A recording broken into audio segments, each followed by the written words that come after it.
Welcome into From the Mall, a podcast where we share stories from the Creighton community that showcase achievements and impact.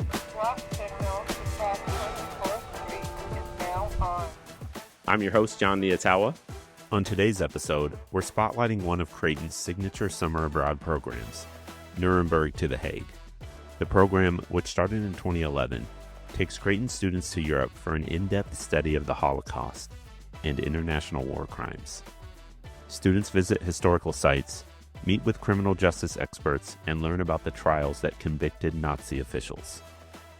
Joining us on the podcast are the program's director, Professor Michael Kelly, and a program participant, second-year law student Winnye Tu. Both guests share their experiences with the Nuremberg to the Hague program and discuss the profound impact it has on those who've made the trip. And as a warning, our conversation does focus on the Holocaust at times, so some of the content may not be suitable for everyone. Please take care when listening.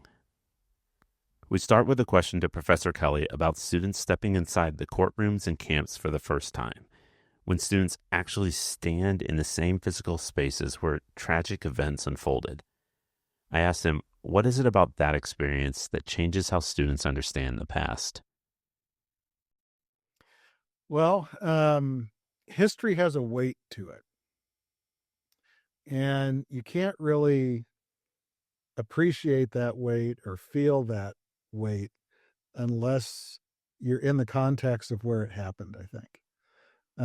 It's the difference between viewing a panoramic photo as beautiful as it is of the interior of Notre Dame in Paris versus walking through the giant doors and breathing in the air and touching the stones that the monks touched 1,000 years before you. That's a profound difference. And you can't feel that weight of history unless you're there. Our students, sit in a courtroom in The Hague, and they watch warlords and former prime ministers get cross-examined, and then they talk to the judges afterwards. You can't replicate that on a screen, that feeling of tension and law playing out as someone's being prosecuted for war crimes or crimes against humanity. You can't really appreciate what the inmates at Auschwitz went through, and you still can't probably when you're there, but you can better contemplate it when you're walking through the barracks, when you are sitting on the grass in front of the crematoria or the ovens, learning about the advance of the Red Army. And that's the only thing that saved the evidence from being destroyed by the Germans, because you're feeling it. And you're in the context of when and where and how it happened. Same thing in Nuremberg, when you're standing in that courtroom in the same spot that Justice Robert Jackson stood when he was prosecuting 21 Nazi commanders. The weight of that history really kind of settles on your shoulders. And that's what makes it, I think, transformative. And that's not my word. That's a word students use. Generation after generation of students have used that word transformative when they describe the program to us. And I think it's because of feeling that weight of history that imprints it on them. I don't know, Winnye, maybe you can describe it better. I completely agree. As you were saying that, the memory that comes to my mind is walking through Birkenau. I remember walking through the barracks, and I really felt the weight of it when we were walking through the bunks. And there were some bunks that were, I'm pretty sure they were remade, maybe they were so damaged. And then there were the bunks that they hadn't touched that were still there from the Holocaust times. And you could just see, the darkness to it. You could smell it a little bit. You could see the markings on the wall. I don't even saying it now, it's I don't know how to describe it. You kind of would have to be there to really see it, because you can search up pictures online and view it, but just standing there inches away from the bunk beds where the survivors would stay at, it is transformative. You look at that and something in you kind of switches. You're like, oh my goodness, like the smell, all of your senses just activating at the same time to take in this tragedy that occurred. It is something that is on a whole new level when you actually take the time and the effort to travel there and see it in person. Where's Birkenau? That one is the extermination camp. It's so Auschwitz, I believe they call it, like, Auschwitz 1 that was built first. That was the labor camps, and then the extermination camp was Birkenau, and I think most of it has been destroyed. You just see a bunch of bricks and rubble, but quite a few of the barracks are still up. It's an expansive complex, Auschwitz-Birkenau. It's one of the killing camps, where the 6 million Jews were exterminated. And, I think, part of what Winnie's describing is activating all of your senses, right? All of and when you walk into a camp like Auschwitz, Birkenau, even more so than Dachau or Ravensbrück or Bergen-Belsen or Treblinka, the remains of those. There's something about Auschwitz, Birkenau, the size of it, the extent of it. It just goes on and on and on, and that, of course, is where most of the deaths happened in the Holocaust. There's a feeling that you get in that camp, and Winnie, I don't know if you felt, I'm sure you did feel it. There's a difference between the Dachau camp and the Auschwitz camp. There's something almost organically dark living in that Auschwitz camp that triggers every person who walks into it. But every person has a different trigger. For one person, it might be walking through that gate that says Arbeit macht frei. For another person, it might be going through the barracks, like in Winnie's case. For another person, it might be standing in the gas chamber. For another person, it might be standing in the gas chamber, but actually looking at the fingernail scratches still on the wall, knee high, right, where the children were gassed. For other people, it might be the ovens, but there's always a trigger, even if it's just touching a piece of barbed wire, even if it's just crunching over gravel that is on top of the ashes of people that you're walking across. Auschwitz finds that trigger in each person, and it pulls it. And you can't get that experience online. Yeah, you mentioned the sizing, because we visited Dachau first, which is the first the first concentration camp, and I believe it's the only one to have been active throughout the entire regime. So we went to that one first, and I already thought that one was very large. I remember we would walk for like a very long time just to get from one end to the other end, and then there'd be like around the corner there's like the oven, so it's even more and more, and then come to realize like that's not even sizable compared to Auschwitz. So like putting that into scale, and I know Dachau, like reading the history, I believe they built it for a certain amount of people, and it way exceeded that. And it's like, to put that in comparison and then think about Auschwitz, like it's already this big, and I'm sure they had the same issues too. It really puts it into perspective just how massive this entire like system was built just for people to, be tortured and for heinous crimes to be committed. Winnie, I wonder, because you guys have both kind of talked about this topic of sort of the weight of the experience. How did you handle that? How did your classmates handle that? Like when you're maybe when you're in it, it's just kind of like an onslaught, and I don't want to put words in your mouth, but maybe it takes time to process. I don't know. How do you sort of, like analyze everything that you're feeling and learning? It is a lot. It's a lot, and I was I went with a group of, my classmates, but I also, it was really coincidental. I came with my friends too. We all happened to be on the trip together. And one of my friends, she had family members were um, that were in the concentration camps, and unfortunately, they did pass away in Auschwitz. Um, so I was mainly with her going throughout Dachau and Auschwitz.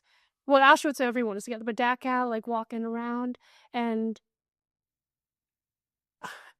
it was definitely different being next to someone who has personal like experience with it, because she would drop in these like tiny things that I didn't know about that like her family would tell her. And in Auschwitz, there's this exhibit called the Book of Names, and it's this giant book. Like, when I say giant, I mean giant. It's like it's larger than a human. It's like how it could fill a whole room of books, and it's just names of people who passed away. And she was able to find the two relatives that were affected by it. Um, so I like how I took it in was it helped a lot, honestly, having her there, because she would help me kind of process it, because like she's had extensive knowledge, so like I was able to ask questions and get her perspective on it, and like somebody who is affected by it. And yeah, it was a very knowledgeable experience and Yeah. very formative. Professor Kelly, what is the could you give us a general sort of outline of how the program is set up? Obviously, there's the trip.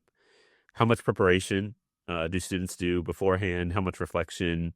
I mean, I'm sure there's reflection that naturally just happens listening to everything that Winnye experienced. Like she, of course, is going to think about and assess it. But is it organized reflection? What's the program sort of entail? Yeah, so we have starting in October, we have monthly meetings, and they're live here at the law school, but they're also online for our students from other law schools, because about half the class comes from places as diverse as Texas, California, Washington, Oregon, Maryland. We have students from all over the country that join our core Creighton students. And every month we have a different theme that we talk about. For instance, in March, that's a week of remembrance.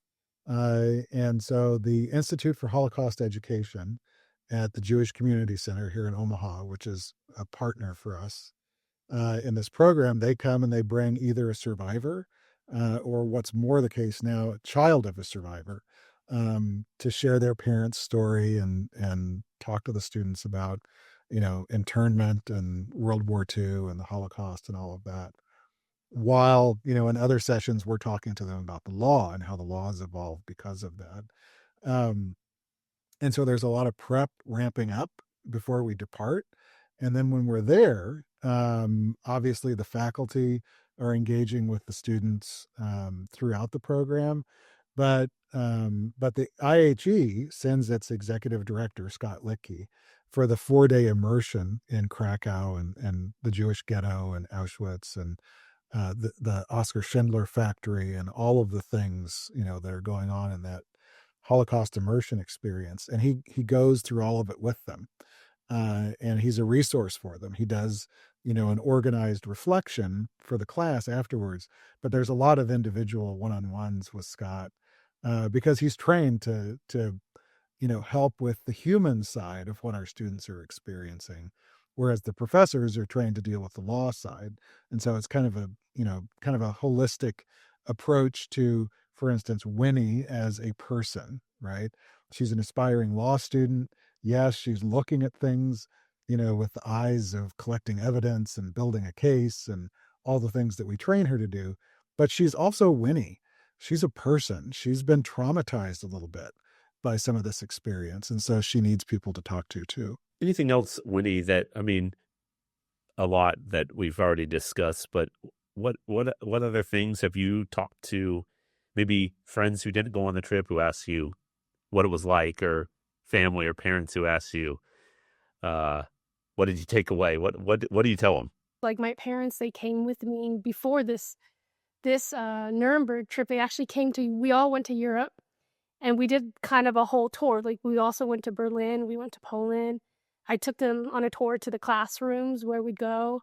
Um, they were super excited to learn about this too. So having the professors there too, like Professor Kelly was saying, it's really nice to have any questions you have or their own personal stories. Like towards the end of the program, Professor Scott, he came in and he gave a whole story, and everybody was, I think we all felt very touched by his experiences. And, seeing that it's not just us students that are affected by it, but like professors who annually go on this trip, they still feel the same way throughout all of these years is a testament to like how this will never get old, like learning about this stuff. And like Professor said, you learn these patterns, right? Like what can we take from these historical moments? We learn, right? We never want this to happen again, and the only way to make sure it doesn't happen again is to remember that it did happen and that it is possible that it could happen. And so like every person that comes on the trip, and every person that's spreading the news of like this Nuremberg trip and how impactful it was, I think we all like collectively, even if they didn't go, like they still have that experience through like Nini or someone else that went on the trip to advocate for like the importance of it. It's just interesting that as students, you feel that responsibility to share. Anyone should, like a student is just a title, we're humans, like in the camps, like students, teachers, professors, mothers, fathers, like everyone was affected by it, regardless of your title. So we should learn about it. Like even if you're a student, even if you're a professor, like you should always be striving to learn about it and to make sure it doesn't happen again. Yeah, and I mean, you use the word advocate, right? And share. That's what law students are going to become. When they become attorneys, they're going to become advocates. And, unfortunately, we're at a point in history where most of the Holocaust survivors are now dead. They've passed on. All that's left are their children and their children's children. And so what we're doing every year with this program is creating 30 new advocates, 30 new witnesses that are going to be empowered and knowledgeable to go out there and fight these battles against anti-Semitism, against Holocaust denial. And they're trained to do it because they're attorneys, right? They know how to do it. They can bring the cases. They can refute the arguments. They can show the logic. They can talk about the facts. And so this is the way Creighton is really joining the fight against anti-Semitism and joining the fight against Holocaust denial. And we're doing it in very real, tangible ways. And the program's growing too. It's been an exciting sort of few months, I think, for everyone involved. The Nuremberg to the Hague program. There's a new center, the Creighton Center for Holocaust Studies and International Criminal Justice. It made possible by generous gifts from donors. How do you foresee this program, like the growth of it? And you mentioned, hey, the number 30 students each year. Are we going to see more students go on the trips? We are. We are. Thanks to the Gilbert family based in San Diego and the Stanberg Family Foundation based in St. Louis. We are going to grow it. We're definitely going to grow it. The Stanberg Foundation, supports the whole Krakow Auschwitz immersion experience, and the new Creighton Center for International Criminal Justice and Holocaust Studies was made possible by the Gilbert family. Their uncle Howard Creighton graduated from Creighton Law School in 1960, and this is an endowment, in his name. And they've also endowed a center at University of Southern California just 3 weeks ago that's going to partner with us, with another faculty member, and USC students going through this with Creighton students. And Creighton has been, historically a law school that has been involved in international criminal law since it started. So in 1946, we had a Blue Jay from the class of 1930 named Ron Delaney, who was the deputy prosecutor in Tokyo of the Japanese prime minister. Hideki Tojo. Tokyo and Nuremberg are where international criminal law was born as a discipline. So there was a blue jay right there helping shape this new area of law. And then we had in the 1990s, Bob Krein, class of 1978, who helped prosecute Saddam Hussein in Iraq and was advising the Iraqi High Tribunal. Today we have Judge Charlie Smith, class of 1970, who's in The Hague, and he's wearing a robe, and he's a judge. He's the presiding judge in Trial Chamber 2 of the Kosovo War Crimes Tribunal. And he gets to spend time, with the young generation of Blue Jays when we're there. And we have students every year for the past decade, every fall, who work at the Pentagon on the Guantanamo Bay trials. So this little Jesuit law school has been essential to international criminal law as a field, and continues to be. And every year we take new classes of students, classes that include, students like Winnye, who are exceptional and become even more exceptional having come through the program. Winnye, how do you react to sort of that legacy that you get to kind of take a small part in?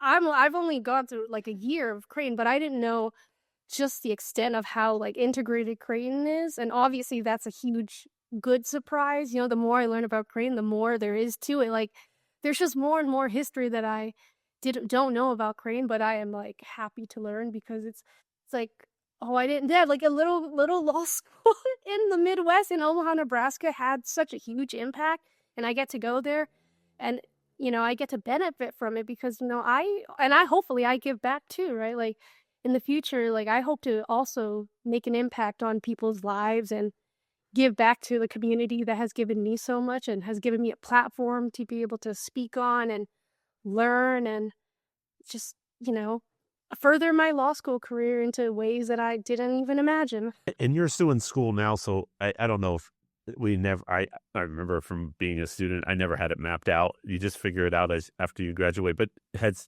the Nuremberg to the Hague program pointed you in a certain direction of what type of law you want to practice, or the type of field, or how has it shaped you? How has it impacted the way you think about what you want to do professionally going once you graduate? Yeah. So I am not. I mean, I don't want to say for sure. Maybe 20 years, like years along. But as of right now, I'm not. Or going into international law. But I know I got a lot from this program, like the connections, the friendships, like professors and law students. This has helped me. Like I know like these connections that I make on this program, we spent a whole month together learning and traveling, going through the European train system. Like there's a bond there forged by trauma from the travel transportations. Yeah. So apart from like, international law, I have gotten so much from it that like, yeah, there's a lot more than like just the international law, like the connections that I'll be doing like a program in DC, but yeah, it's just helped with my connections and my networking.